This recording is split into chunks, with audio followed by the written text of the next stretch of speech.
Hello, hi, ಹೇಗಿದ್ದೀರಾ ಎಲ್ಲರೂ? ನಾನು ಸೂಪರ್ ಇದ್ದೇನೆ. ನಾವಿವತ್ತು ಹೋಗ್ತಾ ಇದ್ದೀವಿ ಉಡುಪಿ ಜಿಲ್ಲೆಯಲ್ಲಿ ಕುಂದಾಪುರ ಹಾಗೂ ಬ್ರಹ್ಮಾವರದ ನಡುವೆ ಇರುವ ದೇವಸ್ಥಾನಕ್ಕೆ. ಯಾವ ದೇವಸ್ಥಾನವೆಂದರೆ ಮಂದಾರ್ತಿ ದುರ್ಗಾ ಪರಮೇಶ್ವರಿ ದೇವಿಯ ಟೆಂಪಲ್ಗೆ ಹೋಗ್ತಾ ಇದ್ದೇವೆ.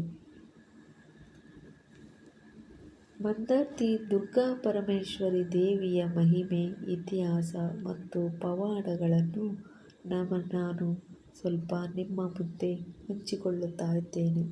ಈ ದೇವಿಯ ನಿಷ್ಠೆ, ನಂಬಿಕೆ, ಪವಾಡಗಳು ಭಕ್ತರಲ್ಲಿ ಅಪಾರ ಶ್ರದ್ಧೆಯನ್ನು ಮೂಡಿಸುತ್ತದೆ. ತಾಯಿ ತನ್ನ ಉಗ್ರ ರೂಪದಿಂದ ದುಷ್ಟರನ್ನು ಸಂಹರಿಸುತ್ತಾಳೆ ಮತ್ತು ಶಾಂತ ರೂಪದಿಂದ ತನ್ನ ಭಕ್ತರಿಗೆ ಕರುಣೆ ತೋರಿಸುತ್ತಾಳೆ. ಈ ಕ್ಷೇತ್ರವು ದೆವ್ವ, ಬಲಿ, ನೇಮ, ಯಕ್ಷಗಾನ, ತಂತ್ರಶಕ್ತಿ ಎಲ್ಲವನ್ನೂ ಒಳಗೊಂಡಿದೆ. ಮಂದಾರ್ತಿ ಸ್ಥಳದ ಮಹತ್ವ ಮತ್ತು ತುಳುನಾಡಿನ ಶಕ್ತಿ ಕ್ಷೇತ್ರ. ಉಡುಪಿ ಜಿಲ್ಲೆಯಲ್ಲಿ ಕುಂದಾಪುರ ಹಾಗೂ ಬ್ರಹ್ಮಾವರದ ನಡುವೆ ನೈಸರ್ಗಿಕ ಹಸಿರು ನಾಡಿನಲ್ಲಿ ನೆಲೆಸಿರುವ ಮಂದಾರ್ತಿ ಎಂಬ ಗ್ರಾಮ ಶಕ್ತಿ ಆರಾಧನೆಯ ಕೇಂದ್ರವಾಗಿದೆ. ತುಳುನಾಡಿನಲ್ಲಿ ದೇವತೆಗಳು ಜನಜೀವನದ ಭಾಗವಾಗಿರುವಂತೆ ಇಲ್ಲಿ ಶಕ್ತಿ, ಭೂತ, ನೇಮಗಳ ಸಂಕೀರ್ಣ ವ್ಯವಸ್ಥೆಯೊಂದಿಗೆ ದೇವಸ್ಥಾನಗಳು ಬೆಳೆಯುತ್ತಿದೆ. ಮಂದಾರ್ತಿ ಇದರಲ್ಲಿ ಅಗ್ರಗಣ್ಯ ಸ್ಥಾನದಲ್ಲಿದೆ. ಪೌರಾಣಿಕ ಹಿನ್ನೆಲೆ. ದುರ್ಗೆಯ ಅವತಾರ. ಪೌರಾಣಿಕ ಕಥೆಯ ಪ್ರಕಾರ ಮಹಿಷಾಸುರ ಎಂಬ ಅಸುರನು ಭೂಮಿಯನ್ನು ಕದಡುತ್ತಿದ್ದಾಗ ವಿಷ್ಣು ಮಹೇಶ್ವರರು ಶಕ್ತಿ ಇಳಿದು ದುರ್ಗೆಯ ರೂಪದಲ್ಲಿ ಅವನನ್ನು ಸಂಹರಿಸಲು ದೇವಿಯನ್ನು ಸೃಷ್ಟಿಸಿದರು. ದೇವಿಯು ಆತನನ್ನು ವಧಿಸಿದ ಬಳಿಕ ತಾಪದಿಂದ ತ್ರಿಕೋನದ ರೂಪದಲ್ಲಿ ತುಳುನಾಡಿಗೆ ವಾಸ್ತವ್ಯವಾದಳು. ಆ ತ್ರಿಕೋನದ ಮಧ್ಯಭಾಗವೇ ಮಂದಾರ್ತಿ. ಉಗ್ರ ರೂಪದಿಂದ ಶಾಂತ ರೂಪದವರೆಗೂ ತಾಯಿ ದುರ್ಗಾ ಪರಮೇಶ್ವರಿ ಮಂದಾರ್ತಿ ದೇವಿಯು ಉಗ್ರ ಶಕ್ತಿಯಾಗಿ ಪೂಜಿಸಲ್ಪಡುತ್ತಾರೆ. ಆಕೆಯು ಕರುಣಾಮಯಿಯಾದ ತಾಯಿಯಾಗಿ ಭಕ್ತರಿಗೆ ಮಂಗಳತೆಯನ್ನು ನೀಡುತ್ತಾಳೆ. ತಾಯಿ ತನ್ನ ಭಕ್ತರ ಸಮಸ್ಯೆಗಳಿಗೆ ತಕ್ಷಣ ಪ್ರತಿಕ್ರಿಯೆ ನೀಡುವ ದೈವ. ಬೇರೆ ಸ್ಥಳಗಳಲ್ಲಿ ದೇವರು ದರ್ಶನ ಕೊಡುವುದು, ಇಲ್ಲಿ ದೇವಿ ಉತ್ತರ ಕೊಡುವುದು. ನೇಮ ಮತ್ತು ಬಲಿ ಸೇವೆಗಳು ಮಹತ್ವ. ಇಲ್ಲಿನ ಮುಖ್ಯ ಆಚರಣೆಗಳಾದ ನೇಮ ಮತ್ತು ಬಲಿ ಸೇವೆಗಳಲ್ಲಿ ದೇವಿಯು ತನ್ನ ಭೂತರ ಮುಖಾಂತರ ಭಕ್ತರ ಪ್ರಶ್ನೆಗಳಿಗೆ ಉತ್ತರಿಸುತ್ತಾಳೆ. ಭಕ್ತರು ತಮ್ಮ ಮನಸ್ಸಿನ ಗೊಂದಲ, ಕಾಯಿಲೆ, ಹಣದ ಸಮಸ್ಯೆ, ಕುಟುಂಬ ಕಲಹ ಇತ್ಯಾದಿಗಳಿಗೆ ನೇಮ ಸೇವೆಗೆ ಬರುತ್ತಾರೆ. ನೇಮದ ವೇಳೆ ದೇವಿಯ ಅಂಗರೂಪಗಳು ಬೋಬರಿ, ಪುಂಜಲ, ಗುಳಿಗ ಇತ್ಯಾದಿಗಳು ಬರುತ್ತಾರೆ. ಇವು ತಾಯಿ ದೇವಿಯ ಶಕ್ತಿಯ ಪ್ರತಿನಿಧಿಗಳು.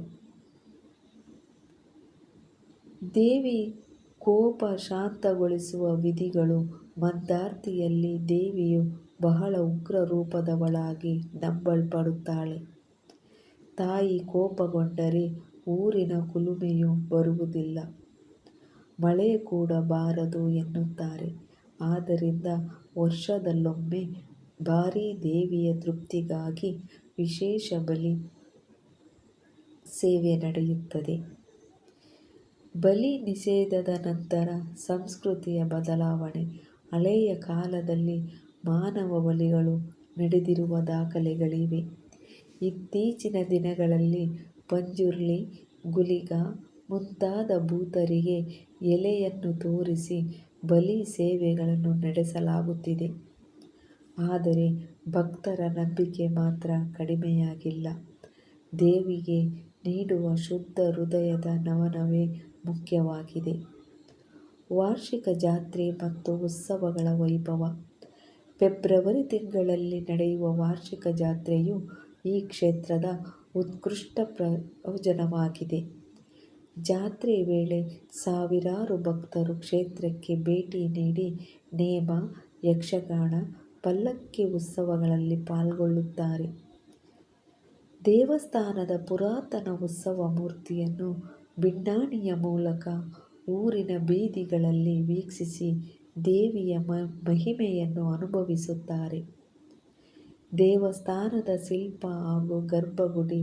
ಮಂದಾರ್ತಿ ದೇವಸ್ಥಾನವು ದ್ರಾವಿಡ ಶೈಲಿಯಲ್ಲಿಯೇ ನಿರ್ಮಾಣವಾಗಿದ್ದು, ಗರ್ಭಗುಡಿಯಲ್ಲಿ ದೇವಿಯ ಮೂರ್ತಿ ಶಿಲಾಮಯದಲ್ಲಿ ಪ್ರತಿಷ್ಠಿತವಾಗಿದೆ. ಆಕೆಯ ದೃಷ್ಟಿಯಲ್ಲಿ ಕೋಪವಿದೆ, ಧೈರ್ಯವಿದೆ, ಕರುಣೆಯೂ ಇದೆ. ದೇವಿಯ ಮುಖದ ಶಿಲ್ಪ ನೋಡಿದಾಗಲೇ ಆತ್ಮದಲ್ಲಿ ಭಕ್ತಿ ಉಕ್ಕುತ್ತದೆ. ಭಕ್ತರ ಅನುಭವಗಳು ಮತ್ತು ದೇವಿಯ ಪವಾಡಗಳು. ಇಲ್ಲಿ ದೇವಿಯ ಕೃಪೆಯಿಂದ ಅನೇಕರು ಗುಣಮುಖರಾದ ಕಥೆಗಳು ಕೇಳಬಹುದು. ಮಹಿಳೆಯರು ಮತ್ತು ದೇವಿಯ ನಂಬಿಕೆ. ಈ ಕ್ಷೇತ್ರದಲ್ಲಿ ಮಹಿಳೆಯರಿಗೆ ದೇವಿಯ ಕಡೆ ಅಪಾರ ನಂಬಿಕೆ ಇದೆ. ಗರ್ಭಿಣಿಯರು, ಮಕ್ಕಳ ರೋಗವಿರುವ ತಾಯಿ, ಮನಸ್ಸಿನಲ್ಲಿ ತೊಂದರೆ ಇರುವ ಮಹಿಳೆಯರು ಎಲ್ಲರೂ ಇಲ್ಲಿಗೆ ಬರುತ್ತಾರೆ. ಬಂದು ದೇವಿಯ ಆಶೀರ್ವಾದ ಪಡೆಯುತ್ತಾರೆ. ದೇವಿಗೆ ಮೊಟ್ಟೆ ಹರಕೆ, ನವಗ್ರಹದ ಹೂವಿನಿಂದ ಸೇವೆ, ಬಟ್ಟೆ ಹರಕೆ ಇವುಗಳನ್ನು ಅರ್ಪಿಸುತ್ತಾರೆ. ಪರಿವಾರ ದೇವತೆಗಳು ಮತ್ತು ಭೂತರ ಪ್ರಭಾವ.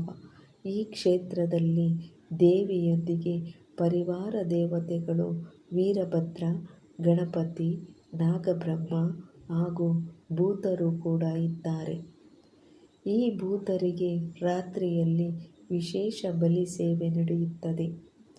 ಪಂಜುರ್ಲಿ, ಗುಳಿಗ ಇವುಗಳಿಗೆ ಸ್ಥಳೀಯರು ವಿಶಿಷ್ಟ ಭಕ್ತಿಯಿಂದ ನೇಮ ನಡೆಸುತ್ತಾರೆ. ಉಡುಪಿಯಿಂದ ಮಂದಾರ್ತಿ. ಭಕ್ತರಿಗೆ ಈ ಕ್ಷೇತ್ರಕ್ಕೆ ಹೋಗಲು ಉಡುಪಿಯಿಂದ 25 ಕಿಲೋಮೀಟರ್ ದೂರ. ರಸ್ತೆ ಸರಿಯಾಗಿ ಇದೆ. ಬಸ್ ಸೌಲಭ್ಯ ಕೂಡ ಇದೆ. ಪಾರ್ಕಿಂಗ್, ಅನ್ನದಾನ ಸೇವೆನೂ ಇದೆ. ದೇವಿಯ ದರ್ಶನದ ಮೊದಲು ಶುದ್ಧ ಮನಸ್ಸು ಮತ್ತು ಶುದ್ಧ ವಸ್ತ್ರಗಳು ಅಗತ್ಯ. ಪಾದಯಾತ್ರೆಯ ರೂಪದಲ್ಲೂ ಕೆಲ ಭಕ್ತರು ತಾಯಿಯ ದರ್ಶನ ಪಡೆಯಲು ಬರುವುದು ಸಾಮಾನ್ಯ. ಅನ್ನದಾನ ಸೇವೆಯ ಮಹತ್ವ. ಪ್ರತಿ ಭಕ್ತನಿಗೂ ಉಚಿತ ಅನ್ನದಾನವಿದೆ. ಇಲ್ಲಿಯ ಸಾತ್ವಿಕ ಅನ್ನ, ಪಾಯಸ, ಕೇರಳ ಶೈಲಿಯ ಸಾಂಬಾರ್ ಎಲ್ಲವೂ ದೇವಿಗೆ ಅರ್ಪಿಸಿದ ನಂತರ ಭಕ್ತರಿಗೆ ನೀಡಲಾಗುತ್ತದೆ. ಈ ಅನ್ನ ಸೇವಿಸಿದ ಭಕ್ತರು ತೃಪ್ತಿಯಿಂದ ನಿಂತು ಧನ್ಯರಾಗುತ್ತಾರೆ. ದೇವಿಗೆ ಸಲ್ಲಿಸಿದ ವಿಶೇಷ ಸೇವೆಗಳು. ಮಂಗಳವಾರದಂದು ವಿಶೇಷ ಪಂಕ್ತಿ ಪೂಜೆ, ದೀಪಾರಾಧನೆ, ಮಹಾಪೂಜೆ ನಡೆಯುತ್ತದೆ. ಕೆಲ ಭಕ್ತರು 9 ದಿನದ ನವರಾತ್ರಿ ಕಾಲದಲ್ಲಿ ಉಪವಾಸ ವ್ರತವನ್ನು ಆಚರಿಸುತ್ತಾರೆ. ಶ್ರೀ ದುರ್ಗಾಯೇ ನಮಃ ಎಂಬ ಜಪದೊಂದಿಗೆ ಪೂಜೆ ಮಾಡುತ್ತಾರೆ. ಬಾಲ ಭಕ್ತರಿಗೆ ದೇವಿಯು ತಾಯಿಯಾಗಿ ಕಾಣಿಸುತ್ತಾಳೆ. ಶಾಲೆ ಪರೀಕ್ಷೆ, ಆರೋಗ್ಯ ಸಮಸ್ಯೆ, ಗೆಲುವು ಇವೆಲ್ಲಕ್ಕೂ ತಾಯಿ ಪರಿಹಾರ ಕೊಡುತ್ತಾಳೆ ಎಂದು ನಂಬಿಕೆ ಇದೆ. ಮಕ್ಕಳು ಹಣ್ಣು, ಪಾಯಸ, ಆಟಿಕೆ ನೀಡುವುದು ದೇವಿಗೆ ಸಮರ್ಪಣೆ ಮಾಡುತ್ತಾರೆ.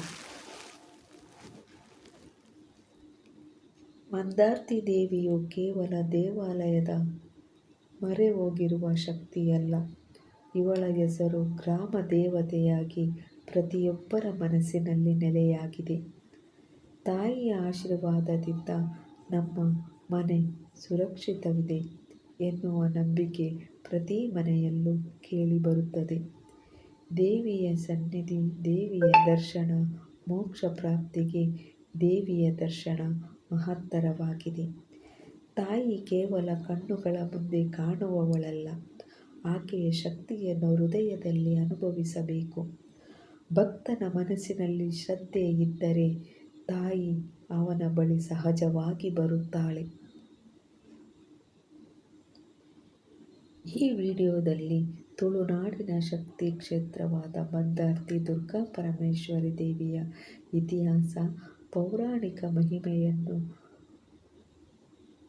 ನೇಮ ಸೇವೆಗಳು, ಭಕ್ತರ ಪವಾಡ ಅನುಭವಗಳು ಮತ್ತು ಜಾತ್ರೆಯ ವೈಭವವನ್ನು ಹಂಚಿಕೊಂಡಿದ್ದೇನೆ.